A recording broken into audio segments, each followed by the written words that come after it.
Well, good morning, good afternoon, good evening, whoever you are, wherever you are, whenever it is for you. For me, it is just past midnight on Saturday, November the 30th, 2024, which makes this the news for Friday, November 29th, day 1010 of Vladimir Putin's war of aggression against the people of Ukraine. And the peeps are coming in. How you doing, Darlene? Nice to see Anthony. How's everybody doing tonight? Hey, Cheyenne. Hey, Nicola Jones. Hi, guys. Welcome, welcome, welcome. It is 1,010 days since the full-scale invasion began. And we're going to start the night by talking about the losses, the Russian losses today. Hey, Bernard, how you doing? Thanksgiving was spectacular. I got to tell you.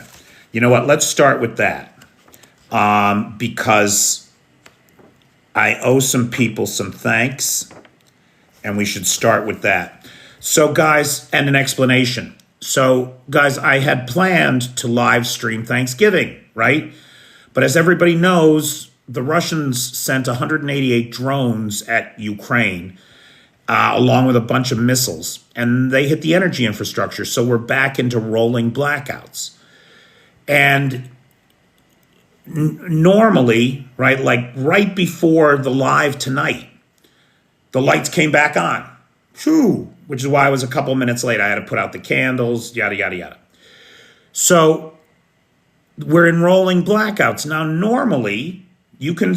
Well, the power's on now, so you can't tell. But I've done lives in candlelight, right? We've done lives without the power. Dutch Cossack set me up with a solution to keep me online during the power outages. Big thanks to Dutch for that again.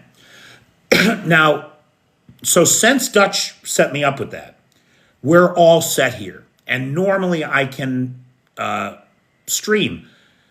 There was one occasion where we lost the internet too.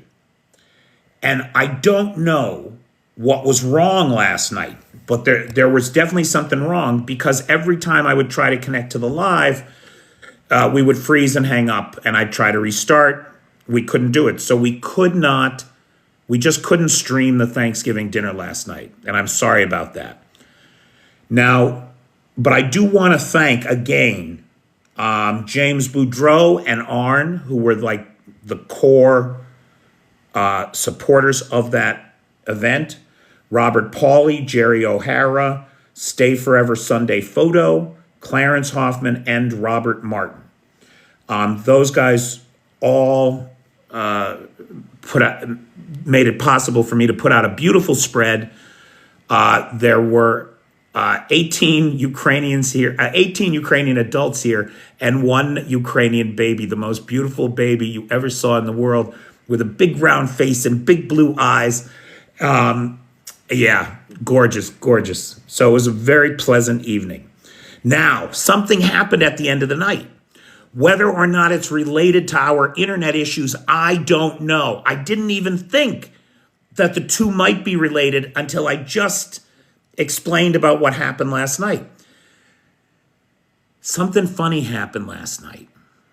As people were headed home, right now, remember there's a curfew in town of midnight, and the train stopped running at about 10:40 is the last train from the station here. And cabs become very rare and very expensive after 11 boy.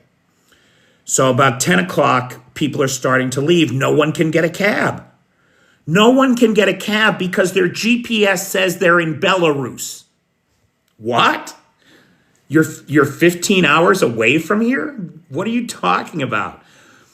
Everybody's GPS last night was fucked.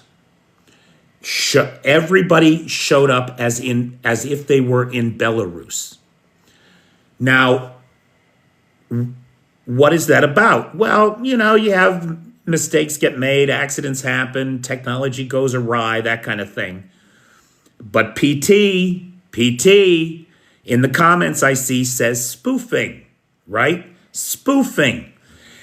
Today, in the French paper Le Monde, there is a report that the Ukrainians have figured out how to spoof those Russian drones so that they go to Belarus. Now, we've been reporting on that, right? For the last couple months, almost every night I say, 1 or 2 drones were returned to sender. They went off course and they headed to Belarus or they headed to Russia. And I did wonder aloud, I think, if you've been paying attention, if that was a function of the Ukrainian armed forces. Le Monde today is reporting that the Ukrainians have figured out a way to spoof the Russian drones to send them off target. And in fact, over the last 2 months, remember about 2 months ago, we added a new category to the drone attack update every night. The new category was drones lost. And I kept saying we assume it's to electronic warfare. Well, according to Le Monde, those drones were lost over Belarus. Not all, right, some went back to Russia. But for the most part, they're going to Belarus. Now, that makes a lot of sense because with spoofing, what you're doing is you're telling the drone that their target is over here. And you can't make that distance too great or the software self-corrects. So what you got to do is you got to get the drone early in its flight path. You got to convince it early on that its target is over here. And so then that error gets exacerbated over time, right? The farther the drone has to fly to the target, the more it'll be off course. And if your destination is Kyiv and somebody directs you away from Kyiv to the north, where do you end up? You end up in Belarus. And so it does look like, right, at least according to the reporting in Le Monde, and that has yet to be verified by Le Monde cites several sources, but we don't have anybody else confirming it yet. But it certainly fits the picture. And one cannot help but wonder if something went awry last night with the Ukrainian implementation of this spoofing technology, or if the Russians hacked the civilian GPS or satellites or cells or whatever, but some component of that system, you can't help but wonder if the Russians hacked it and put Kyiv in Belarus just to say to everybody, hey, we know what you're doing with the drones, yada, yada, yada, yada. So really interesting development. And it does my heart good to imagine that all of that evil is ending up putting holes in cornfields in Belarus. Yes, it does. Yes, it does. On the subject of last night's missile and drone attack against the people of Ukraine, no missiles reported last night other than, the 400 glide bombs that they hit this country with every fucking day. Other than that, we had, let's see, 132. They sent boomerang drones, Bobby, right? Just like I keep saying about Putin's politics. It's boomerang diplomacy. Everything this guy does, whack, comes back and hits him in the face. We'll talk about him in a minute because he was running his mouth in Kazakhstan yesterday or today. So of the 132 drones that were sent in, mobile air defense units, the Air Force, and other elements of Ukrainian defense shot down 88 of the 132. 41 were reported as lost. Now, again, that's assuming to electronic warfare. And if is Bass here? Is Bass here again? Get the hell out of here. Or Bass, sorry, Bass, not Bass, Bass. Anyway, good to see you, pal. Thank you. Nice to see you. For anybody that doesn't know, Bass is with the Edelweiss group. doing great work on behalf of the Ukrainian people every day. So, according to the official statement from the Air Force today, 41 of the 132 drones were lost. Now, if the Le Monde story is right, those drones weren't lost. They were spoofed into a trajectory to Belarus. That's where they went, which is an amazing feat, an amazing achievement on behalf of the Ukrainian military, now or whomever. Now, according to the official report, one was returned to the territory of Russia. So they're acknowledging some of this, but not all of it, obviously for operational security reasons. But assuming that all of this is correct, and I think we have every reason to, that's a 98.5 interception rate, 130 out of 132 drones. It's incredible. It's beyond words for that kind of accuracy and that kind of it's amazing. Anyway, yesterday was a bad day for the Russians in Ukraine and in Kursk, especially in Kursk, where they're really taking it on the chin. 10 of the worst days for the Russian army are all within the last month and a half. And today was a record, or yesterday was a record breaker, 2,030 battlefield casualties for the Russian army. 2,000 in one day. That would mean 60,000 a month is where this thing is trending. They are about to surpass 750,000 people, either KIA or WIA. So this does not include missing AWL or POWs. This is just KIA, WIA. They're about to surpass 750,000. These are fucking World War II numbers. And it's all happening here against the Ukrainians. They're the ones inflicting this damage on their own and taking their own casualties too, make no mistake. It is crazy to me that this single country of 40 million people is now fighting two nuclear-armed opponents and inflicting the kind of casualties that they are. It is a testament to the ingenuity and the fierce nature of the Ukrainian people. It's a terrible beauty to behold. Bad day for Russia then. 2,030 taken off the battlefield. It's inconceivable. Now, Putin himself, the Mad Hatter of the Kremlin, was in Kazakhstan running his mouth, boy. But I'll tell you, before I tell you the obscene things he said, there is some hope watching him in that interview. His legs were shaking uncontrollably. His hands were white-knuckling the podium to steady himself. This is a person who is unwell and in sharp decline. Nature may very well take care of Putin before we can get him in The Hague, I'm afraid to say. But he is unwell. That is clear. And which one of them, and TKS Daddy, you make a great point. He says, which one, right, or really even the real one? We don't know. We have no idea. For all we know, one of his body doubles has Parkinson's. And that's the one he sent out on this while he's safe in his bunker back in the Kremlin.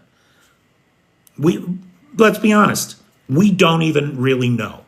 But whoever that was at that podium is an unwell person. Very unwell. Now, that person at that podium pretending to be Putin, say that 10 times real fast,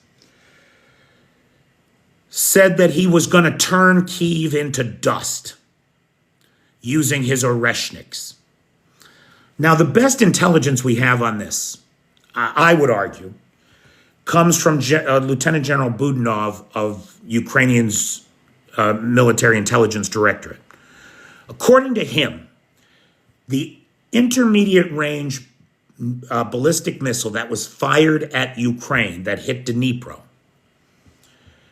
was an experimental retrofitting of the Ru-26 intercontinental ballistic missile that Russia had inherited from the Soviets. And indeed, parts of the Ru-26 from the Soviet era were found in this brand new prototype in Dnipro. Now, according to the Ukrainian intelligence. Now,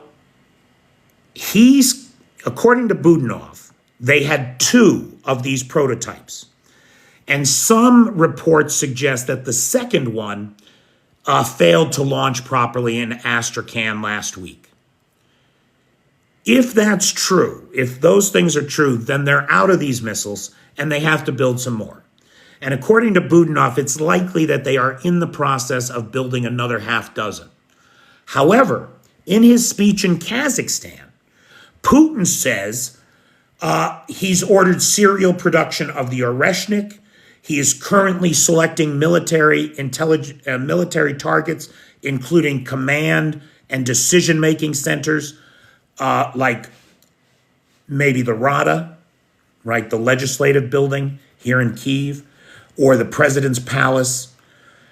And the reality is, if they've got these things and they launch them, they're virtually unstoppable.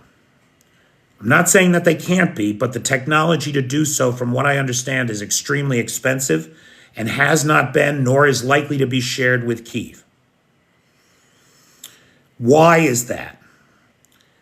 These are a hypersonic missile, right? They're a ballistic missile, so they take a ballistic trajectory, they go straight up, right to the edge of outer space, and then they re-enter.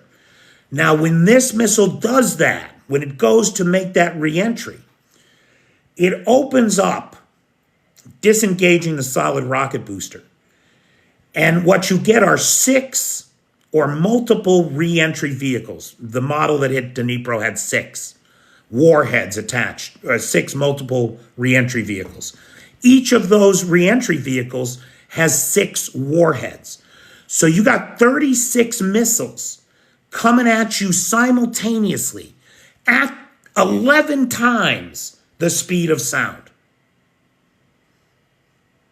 Not impossible to intercept, but very difficult, extremely difficult, as I understand it. And this is not even a job for the Patriots. The Patriots can't handle this. Patriot batteries typically have 6 to 8 launchers. You would need 6 Patriots focused on this one task to take out all 36 incoming hypersonic warheads. There aren't 6 Patriots in this country. Although we should give a credit to the Netherlands, who today or yesterday delivered to Ukraine 2 Patriot launchers. 2 or 3? 3, I'm sorry, Netherlands. Netherlands ponied up 3 more Patriot launchers, which is good news. But it's not enough. It's not enough to combat this kind of threat. And just suppose Putin isn't bluffing and has a stockpile of them and decides to send 3 at once. Well, now you're talking about over 100 incoming missiles in the space of 3 to 5 minutes, potentially, with an overall flight time to the capital of about 15 minutes from start to finish. No reaction time, you know. Now, look, does this worry me because I live in Kyiv? Of course it does. Of course it does. I'm here. And these missiles are not precision weapons, right? They're meant to carry nuclear warheads. You don't have to worry about being precise if you're sending a 10-kiloton nuclear device at somebody. You don't have to worry about precision. You're off 300 meters. It doesn't make a fucking difference, right? But these are not going to have nuclear warheads.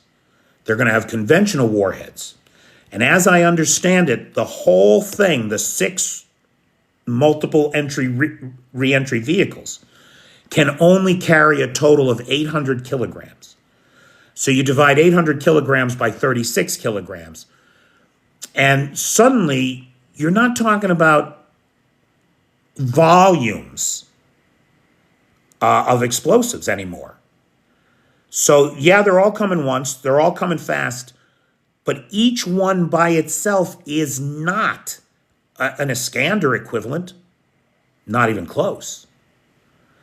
And that's good news for the Ukrainians. That's good news for the Ukrainians. The lack of precision, though, and the reckless nature of using such a device in a heavily populated area goes to the point that the gremlins in the Kremlin have lost their minds. They have no sense of proportionality whatsoever. So again, the Putin that spoke in Kazakhstan is not well. He is clearly not well. And for anybody that's interested in the health of mad, sad, bad Vlad, take a look at the video from Kazakhstan and watch his legs. He's twitching badly. President Trump is talking about Keith Kellogg as the peace envoy to Ukraine and Moscow. Now, this is disconcerting to many because he wrote a paper a paper with a guy from the America First Institute, and his peace formula is basically Ukraine should give Russia everything it wants. Ukraine should agree to not go into NATO, and the conflict should be frozen where the front line is. Now, I think that's going to be... Now, first of all, freezing it where it is not going to fly with Putin because of Kursk. So it's also going to have to include withdrawal from Kursk. Who's going to think it's fair to withdraw from Kursk and they don't withdraw from Luhansk or Crimea or whatever? Nobody's going for that deal. And then the other piece of it is the Ukraine security guarantees. No NATO, no EU membership, no security from 4 years from now when Russia's rebuilt its army and it decides it's going to do this shit again? No. That's got to be a non-starter for Kyiv. So now it's funny because this Kellogg guy is all over the place, in fairness to him. He wrote that paper recently with the first America First people. But if you go back in time to early in the war, 2022, early 2023, you get articles and interviews from him where he's saying that we should arm Ukraine to the teeth, that we should do everything to defeat the Russian menace, yada, yada, yada. So it's like everything with Trump. You don't know where these people really stand. You don't know what they stand for. You don't know what they're going to do. We've got no idea. Trump could turn out, I hate to say it, God knows, but Trump could turn out to be the savior of Ukraine. And in so doing, could save the world. Because right now, America's falling into fascism, and we're going to be the problem. We're already a problem because we're not there for the world the way we should be, the way that we are equipped to be as no one else is, because we're making this disgusting slide into fascism fashionable. It's obscene to me. So that's our boy Keith Kellogg, and we'll see what he's got up his sleeve. China, according to the foreign ministry today, will agree to cooperate with European nations that in the investigation of the severing of the underwater communication cables between, Finland and Germany and Sweden and Lithuania? I think I got that right. Could be the other way around. But anyway, there were some undersea cables from Lithuania to Scandinavia and from Germany to Scandinavia. And last week they were cut. Now they were 60 miles apart. And the timing of the severing of these cables matched the position on the transponder of a Chinese flagged ship. This Chinese flagged ship has been corralled and has been held for investigation by the police and investigative bodies and coast guards of a number of European countries through whose territorial waters this ship had sailed. What their investigation to date shows is that this ship dragged its anchor along the bottom for over 100 miles. That's 160 kilometers. Dragged their anchor along the bottom for 100 miles, severing both cables. Now, according to investigators, unless the ship's crew were totally incompetent or high on drugs or drunk out of their minds, there's no way you could fail to notice you were dragging your fucking anchor. Why? Because the first thing that happens is your speed falls to half. Drops in half. So if you're paying attention at all, you would know you dragged that anchor. That dragging of the anchor is a common practice when the weather is bad. So you might ask the question, was the weather bad? Was the boat trying to keep itself right? Nope. Clear, bright, calm day. So that's not a thing. There's just no way that the crew didn't know that anchor was being dragged. And they know where you're not supposed to drop anchor because it's on every chart where the undersea cables are. So right now, the finger is being pointed at this ship as the cause of the cable severing. But it's a Chinese ship, not a Russian ship. Though, according to investigator reports, there are Russian crew aboard. So was this collusion with the Chinese to sever these cables? Did the Russians just buy the captain of this ship or the owner? We don't know. But China is agreeing to cooperate in the investigation. And we'll see how that goes. We will see how that goes. If it was an example of Chinese corruption at the hands of Russia, on top of the North Korea deal and that IRBM that hit Dnipro, this might be the final straw for Xi. He's losing patience with Moscow. That is clear. And if Russia's trying to drag Beijing in, they're not going to be happy. Whatever else happens, they're not going to be happy about that. You can be sure. You can be really sure. Now, the ruble has stabilized. The last I saw it was 106.79, I think. The ruble has stabilized. So we saw it in 1 hour last week, or earlier this week, lose 10% of its value. We saw it drop to a low where it had lost 30% of its value since August 6th. Now, it has since recovered about 20% of that. So right now, it's only lost about,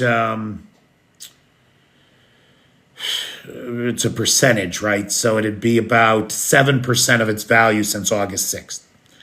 Now, why did it suddenly stabilize?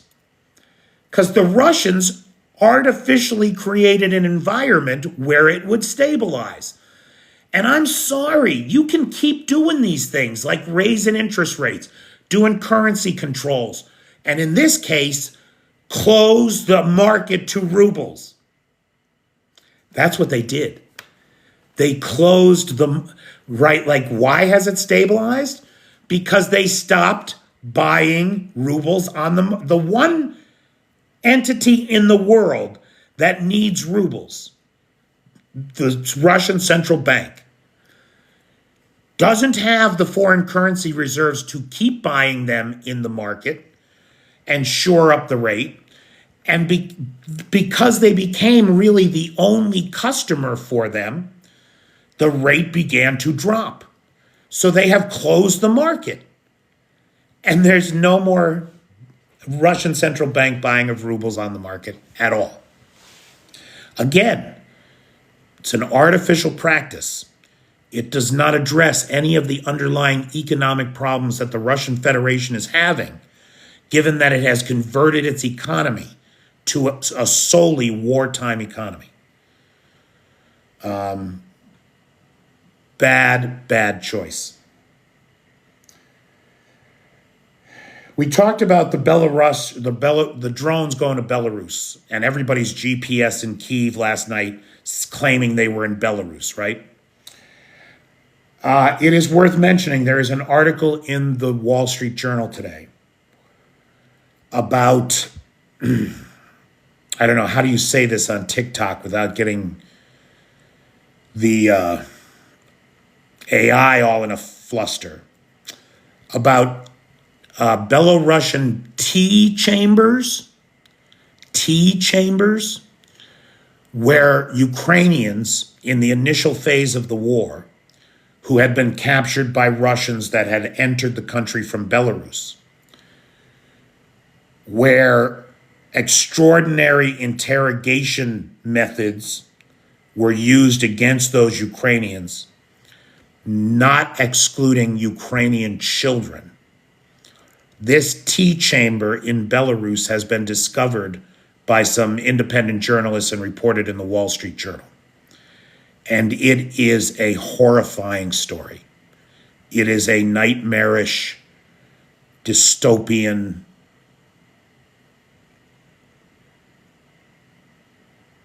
war crime that the Russians just love so much, man. Let's be honest. It's not a bug. It's a feature with these guys. Make no mistake.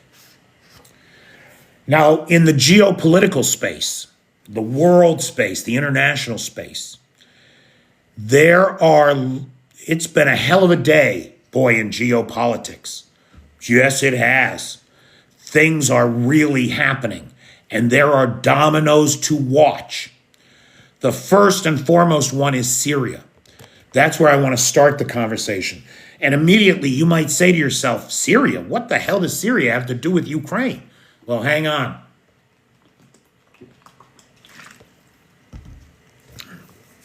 As probably everybody knows, for the last 12 years, Syria has been embroiled in a very complicated three-way civil war. And that's all I'm going to say about that, except to say that Bashar al-Assad, the dictator who gassed his own people like Saddam Hussein did, used chemical weapons on his own people. This dictator is supported by Russia. Russian troops, Russian tanks, Russian hardware, Russian weapons, right? In this complicated civil war, features Iranian-backed Hezbollah troops, right? Separatists, terrorists, whatever you want to call them. Hezbollah joined the Israel-Hamas war and brought down the wrath of the Israelis, who made strategic airstrikes against Hezbollah emplacements in Syria, effectively neutering Hezbollah. Well, that opened the door for a new front in the civil war in Syria. Opposition forces today are said to be in Aleppo already, having seized numerous towns around there, and now are in Aleppo tearing down pictures of Bashar al-Assad and the Syrian flag. Now, I'm not taking a side in this, right? The rebel elements in Syria are very much Al-Qaeda derived. So not anybody we want to cheer for, frankly. However, it is important to understand, I think, what this means in terms of Russia and Russia's involvement. It is said that the Russian soldiery in Aleppo are fleeing on bicycles and leaving behind tanks, infantry fighting vehicles, BTRs, and other equipment that they brought with them to Syria. There are reports, now again, I cannot confirm these, but Jay and Kyiv reported today that the Russians are in full retreat. And there are numerous really terrible videos of the opposition forces with Russian soldiers captured in Syria. I do not recommend that anybody go look for those videos. But they're out there. So, what does this mean? Putin's guy is under attack. What's Putin going to do? Well, shit, I don't think he can do much of anything, can he? One of the reasons that they're in this pickle is because Russia's already pulled so many men and equipment out of Syria to send to Ukraine that what's left are skeleton crews with the worst of the equipment. Not only that, because this is irony. Right here is the definition of irony. Not only is he spread so thin in Syria that he can't really help this onslaught, because it's all in Ukraine, and that's good news for everybody. But the reason that the opposition was able to make these strides, these advances after 12 years of frozen conflict, was because Israel took out Hezbollah. And Israel wouldn't have taken out Hezbollah if on October 7th, 2023, Putin's birthday, Hamas, trained by Putin, armed by Putin, funded by Putin through its proxy Iran, started the Israeli-Hamas war. So it's the perfect circle of boomerang diplomacy. He might lose Syria and Bashir al-Assad because he started the war in Israel. I mean, he remains a master strategist. He truly, truly remains a master strategist. This 5'4" midget in the Kremlin. Pfft, ridiculous, ridiculous.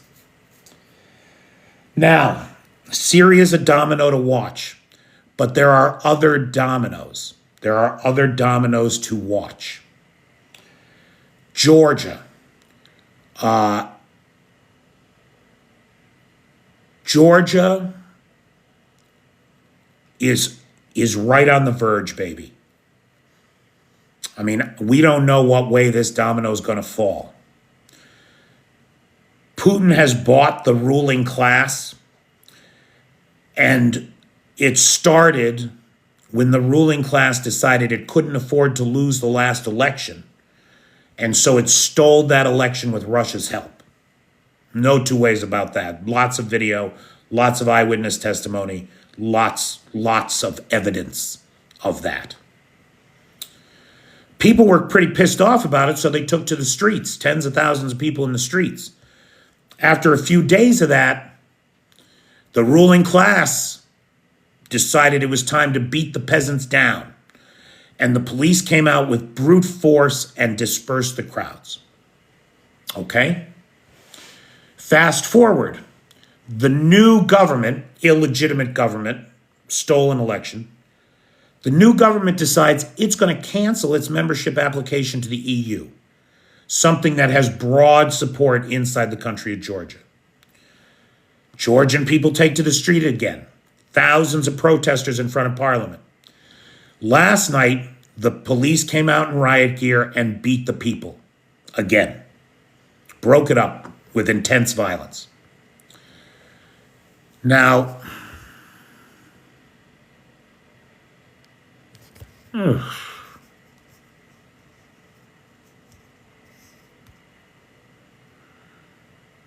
am I still live? I guess I am. Okay. Exactly what happened in 2013. Today, I just got a warning for hate speech. I get, you can't talk about anything serious on this platform. Anyway, the people came out today by the tens of thousands. They are literally banging on the door of Parliament as we speak, trying to overthrow this puppet regime that's been installed. Now, we'll see what happens there. It's a domino to watch. The people of Georgia want to turn west, want to join NATO, want to be in the EU. Their masters, especially that one billionaire, I forget his name, it's something Veli, but that one billionaire in Georgia who thinks he owns the country and is beholden to his fortune to Moscow, he's behind all of this. That's the guy right there, the puppet master behind the scenes, the man behind the curtain. Tbilisi and Syria, big things to watch there. Also, on the international scene, the biggest story with Ukraine is North Korea's involvement in the war. Today, Bulasov, the defense minister, right, the economist / defense minister, he's in Pyongyang, meeting with the North Korean defense minister and likely with Kim Jong-un at some point. What they are talking about, nobody knows. But South Korean intelligence tells us that the real deal with North Korea and with Pyongyang and Moscow is not for 10,000 troops. It's for 100,000 troops. And it is likely that that's what they're talking about. Now, if that's a rotating force of 10,000 at a time, that's one thing. If they're sending 100,000 troops at once to overwhelm the Ukrainian front line, that's a whole different escalation to this nightmare. And the world community should be paying attention and getting ready to respond should that be the case. On this note of North Korean involvement, the North Korean defense minister has announced security protocols to keep North Korean troop losses in Russia secret. No one is to know how many North Koreans are lost in Russia. Violating these rules will get you a lifetime at a penal colony. Congratulations. Oh, don't worry. Life at a penal colony is not long. You won't suffer for that long. In Crimea, Ukrainians destroyed a Russian radar last night, a small ground-based, like $5 million unit. And today, explosions were reported in Simferopol, and you can very clearly see the secondary detonations of some missiles. Commonly what we see with air defense, particularly the S-400. Now, we don't have confirmation of what was hit, but for my money, it's likely an S-300 or 400 system. Given the cook-off, my guess would be 400. The Atlas oil refinery in Kamensk, Russia is on fire. It's on fire. That's one of the oil refineries down in Rostov-on-Don. It's previously been hit. It was expected to be a target again. It has been targeted, and it is on fire. On November 26th, we saw the Kaluga refinery hit. We just got satellite pictures. 30% of that is destroyed. 3 of the tanks are destroyed, 3 are damaged, and 3 are unharmed. Norway, where's Lars? Look at Victor Joseph there calling me a liar. Well, would someone please show Mr. Joseph to the door so that he need not hear my lies any longer? You read 3 oil refineries today? I am unaware of that. It could be, right? I miss a lot. There's a lot going on. Norway, Lars, is ponying up a $3.2 billion defense package for Ukraine for 2025. Big thanks to the Norwegians. We mentioned Netherlands has sent 3 more Patriot launchers, right? On the battlefield, we saw over 100 offensive engagements by the Russians in the last 24 hours, which again led to the largest single loss of Russian life and limb, literally, in 24 hours that we've seen in this war. 2,030 Russian soldiery removed from the battlefield. Meanwhile, Ukraine is bracing for a major attack against Zaporizhia. It looks like the Russians are gearing up to go into Zaporizhia city. Finally, last headline.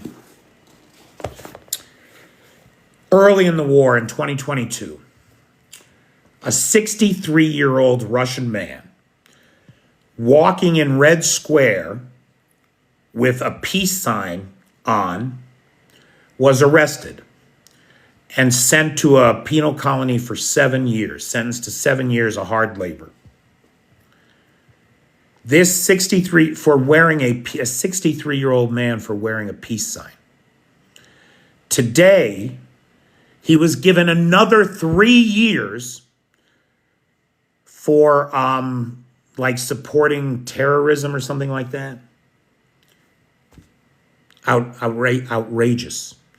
Who would want to live in a world where a 63-year-old man for wearing a peace sign goes to hard labor in a penal colony for 10 years? That is the world of autocracy.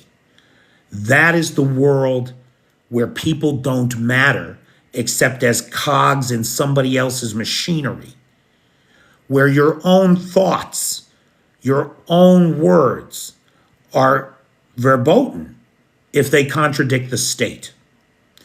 This is the world of the far right, of the autocrats, the strongmen. This is the promise of Donald Trump with his internment camps and deportation camps.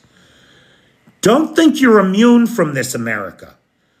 You voted for it, and you should be ashamed. You should be ashamed. All right. Yep, Devin, that's my big worry. But this is not the time to worry. This is not the time to despair. This is the time to do something about it. This is the time to double down, right? In an age of ignorance, go out and learn something. Learn for the sake of learning.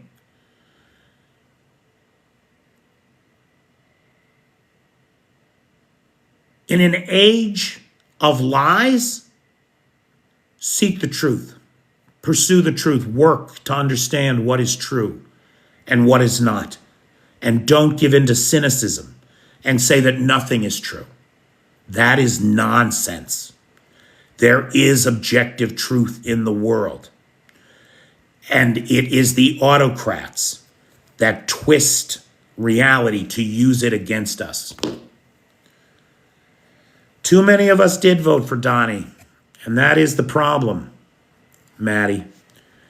The rest of us, the ones who voted against Donnie or for somebody on the other side, we got to take care of ourselves, and we got to recommit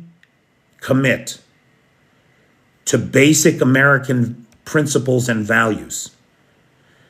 Anybody you're talking to that doesn't buy into the notion that all men are created equal, that some men are less than or less entitled to rights under the law, you don't have to listen to anything else they say, because they don't buy into the basic principle that makes you an American, that all men are created equal.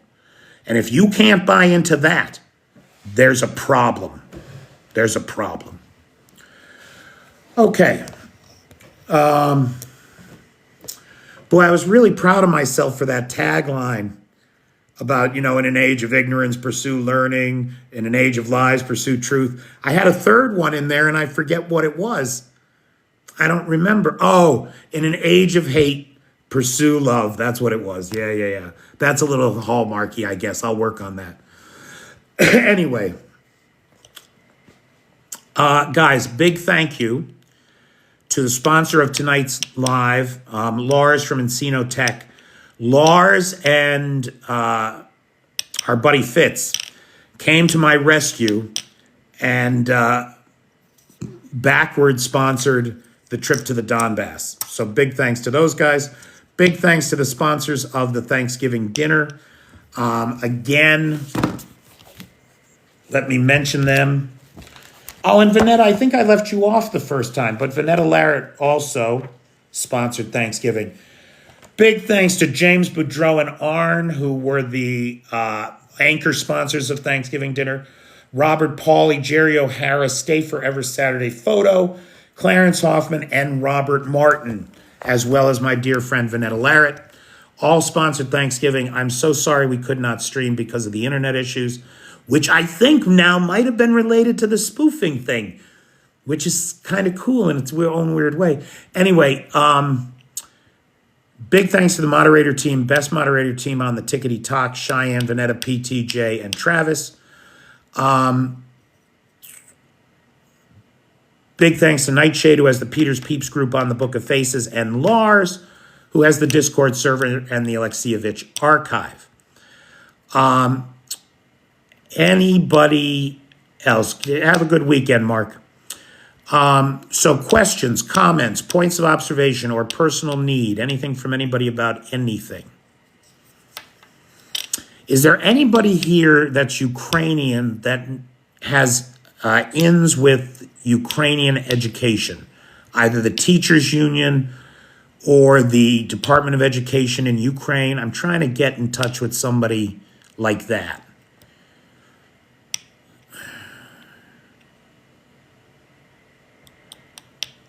Oh, 1111, I'm so sorry. Listen, man, it's a real thing. And we need guys like you who can talk about what martial law in Poland was like, about what reemergence into the world from the USSR, the shadow of the USSR was like.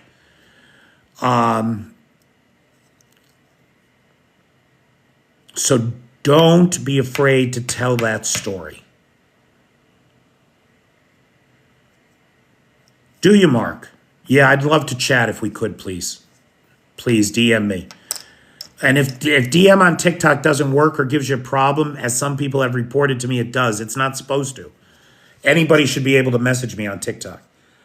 But if it gives you a problem, my email address is in the bio. And you can send me something on Gmail. Truthful, Thanksgiving was a very pleasant evening with a bunch of great people. It really was. It really was a pleasant evening with a bunch of great people. It was me, one Englishman, and 18 Ukrainians and a Ukrainian baby. So about 20 people were here for dinner. We had a really, really lovely evening. The food was... See, Maddie, there's no reason for that. You should be able to. But you have my email address, too. It's in the bio. So it was a very pleasant evening, and the food was delicious because I made it all, and it was great. And what else? That's it.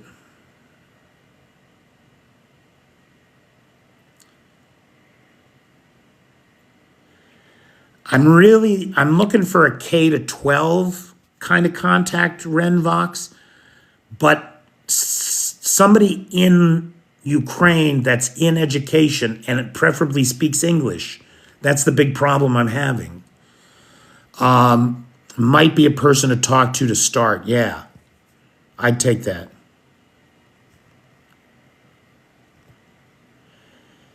It was a huge turkey. Can I share pictures on here? You know what? I will make a thank you video for the Thanksgiving sponsors who didn't get a live stream. I will make a Thanksgiving video and I will put a picture of the turkey in there. It was a 12 kilo, so about 25-pound turkey. And there is very little left. I had enough to have some turkey and gravy for dinner tonight. And I probably have 1 or 2 more of those in there. And that's all. Oh, yeah, you can always message me on Patreon, too. I get back to those.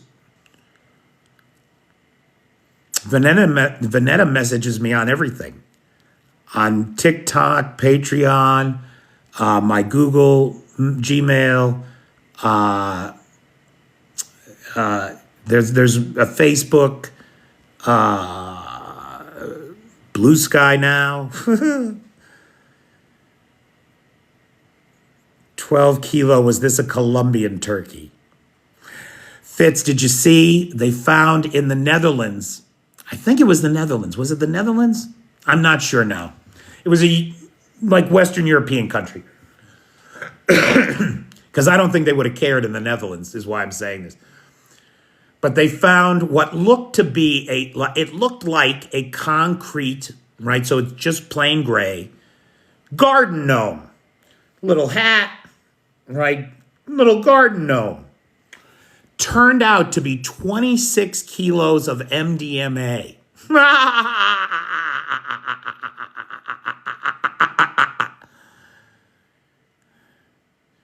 Right, Grandma? That turkey sandwich the next day with some cranberry sauce. If you're very lucky, there's some crescent rolls left over.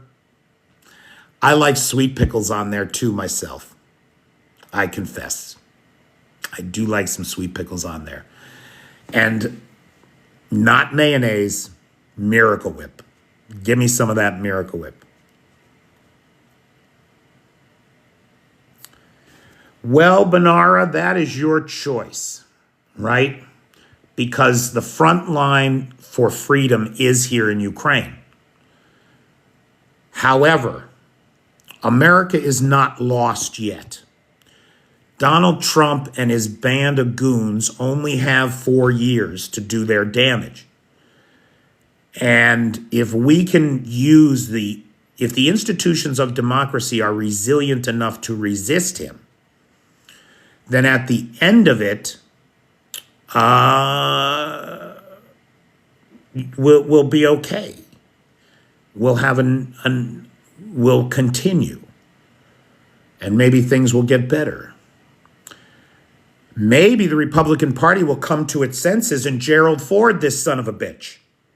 Right? Remember what they did with Nixon? First, they got Spiro Agnew to resign. Yeah, you teacher, I do call it a democracy, right? You see how it works? When one guy gets the most votes, he gets the job. That's a democracy. Anyway, somebody show this person the door, please. Anyway, what the hell was I talking about? Oh, Agnew. Okay, right, Agnew.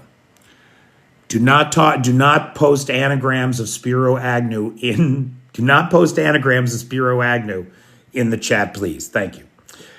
So Spiro Agnew first they get him to resign, and they get Nixon to appoint Gerald Ford. Then they impeach Nixon, and instead of going through the trial, Nixon resigns, and Gerald Ford becomes president with no one ever having voted for him. Ever. If the Republicans are smart, they'll Gerald Ford this thing and get rid of Trump forever. That'll do it. All we need is for J.D. Vance to be guilty of some crime. And they get him out first and then put in somebody rational, like a Mitt Romney type, and then get rid of the orange turd. That's not impossible. Not impossible. Unlikely, Songbird, I know, but we can always hope. Hopes and prayers. Hopes and prayers. Yeah, Bertie, they're in short supply in the Republican Party right now. Don't get cynical, Bobby. Don't get cynical. Don't get depressed. Go walk in that California sun. Look at those girls in those bikinis. There's a reason to live. There's a reason to live.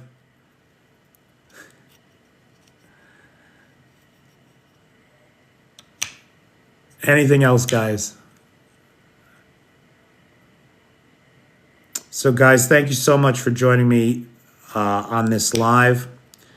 I really appreciate it. Elon Musk, he's the worst. He is the worst, that guy. I cannot say enough bad things about him. Good night, Darlene. Have a great night, Badger Mom. Thanks, Robbo. As my grandmother used to say, if you don't have anything nice to say, wait, what did she, as my grandmother used to say, if you don't have anything nice to say about anybody, come and sit next to me. I love that woman.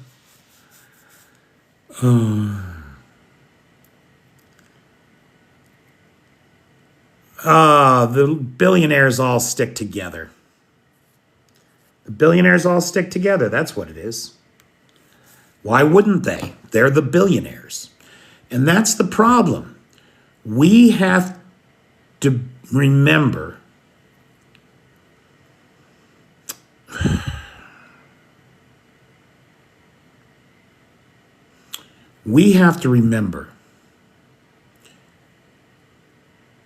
that capitalism is not the end-all be-all.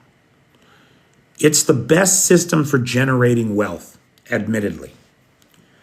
However, it must work for the betterment of all. That's what the fucking minimum wage is supposed to be about. But you say, oh, but what about the innovators, right? Shouldn't they be able to keep all the money that they made? They made it. Well, hang on a second, right? They didn't make it on their own. Look at Jeff Bezos, right, with Amazon. Brilliant. Great move. Give him all the credit in the world. Yes, he should get back some, exponential return on his investment. I don't deny it. However, we live in a society. Jeff Bezos and his business model would not exist if the American taxpayer hadn't created the internet. We spent our money, invested our money in the internet, and then we have to work for a company where your bathroom breaks are timed? Come on. Treat people like adults, for Christ's sake. And then also remember, you wouldn't have your fucking business if the American taxpayer hadn't created the internet and made you possible. So now when your groundbreaking, innovative business model comes along and you put American Main Street out of business, we tax the shit out of you, and then we're supposed to put that money back into figuring out how to revitalize American Main Street and create opportunities for other people. That's how the system, in the world of the post, what we learned in World War II were these lessons. And it seems like these lessons are being forgotten. That's how we became the richest, most powerful nation in the world, was a bottom-up strategy where people contributed and were rewarded. This new model, this top-down model, this cult of personality of the billionaire and the billionaire class is bullshit and fundamentally un-American. The billionaires should be taxed out of existence. Their wealth should be reinvested in the American people, in education, in job training, and in new opportunities in the new world that the billionaires created, because we created the America that made them possible. It's like nobody remembers where they came from. Like the children of immigrants cheering to deport immigrants. It's obscene. It's a failure of our culture. And we should be concerned about it. And we should all double down on doing something about it. Patton viewed Russia and communism as barbaric and a threat to all values of America. Yes, and they are. And they're showing us writ large every day that they execute unarmed Ukrainian POWs. And it is happening every day. 22 incidences reported yesterday. 22.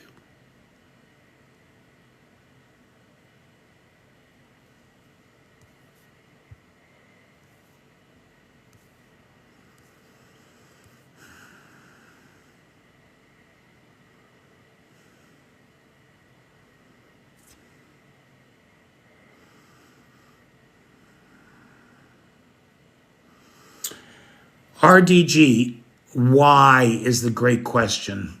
And I think that the question goes away if you remember that we are just a poorly evolved primate species that is just barely out of cave drawings. I mean, the human animal has not changed significantly since we were hunting each other for food.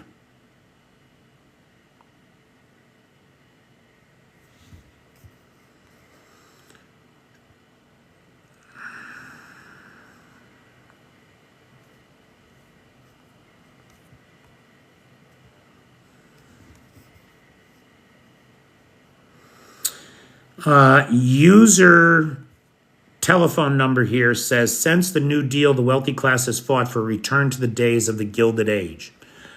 I don't disagree. They absolutely have. But I would point out to you that at least in the days of the Golden Age, the Rockefellers, the Morgans, the Carnegies, right? They put a lot of their money into trusts to create museums and universities, and they did a lot of civic good.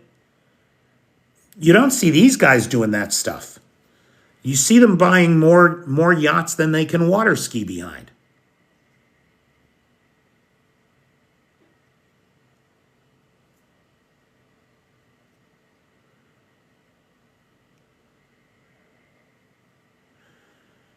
Yep, the wealthy class and corporations have almost succeeded in revoking protections from the Great Depression. Exactly. Exactly. And now they're after the next great one, right? Social Security. Because for every dime you pay into Social Security, your boss has to pay 10 cents in too. And so they want to get rid of Social Security and impoverish a whole class of Americans. Unreal. Unreal.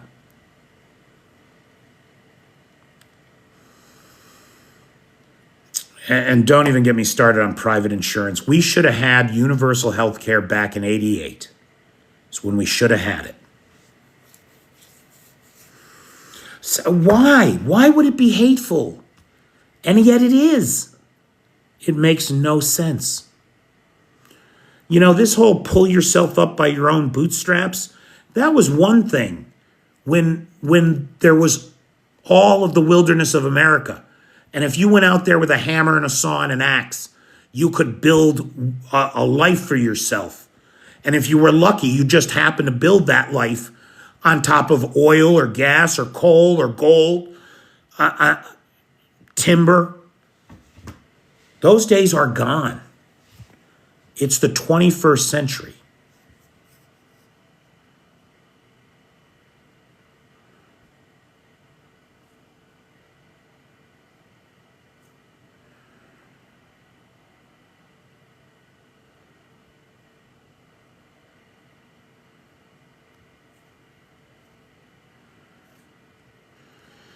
I have seen what is left of social services in my state privatized. No. See, that's the thing, right? Like, capitalism is great, except you cannot have a profit motive in your prison system. You cannot have a profit motive in your educational system. And I do not believe that you should have a profit motive in your healthcare system. That inequality breeds a classism where those with money live and those without die. And if you believe that all men are created equal, then everybody should be able to get that necessary stint to keep them alive. Everybody should be able to write basic stuff.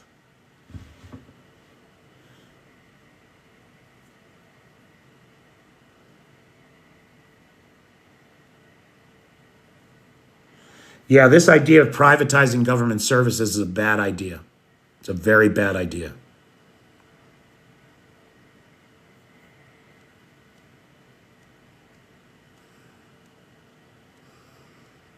Private prison is the worst. I mean, like, it's not bad enough how we treat prisoners in the United States. Like, that's not bad enough. Then we put a profit motive on so that the less quality and less food you give them, the more money you make. Fuck off. Fuck right off with that shit. Okay. It's late here, guys. It's well after 1 o'clock now. So I'm going to call it a night. Thanks again to the moderator team. Thanks again to tonight's sponsor, Lars from Encino Tech. Thanks for everybody that supported Thanksgiving or my trip to the Donbass.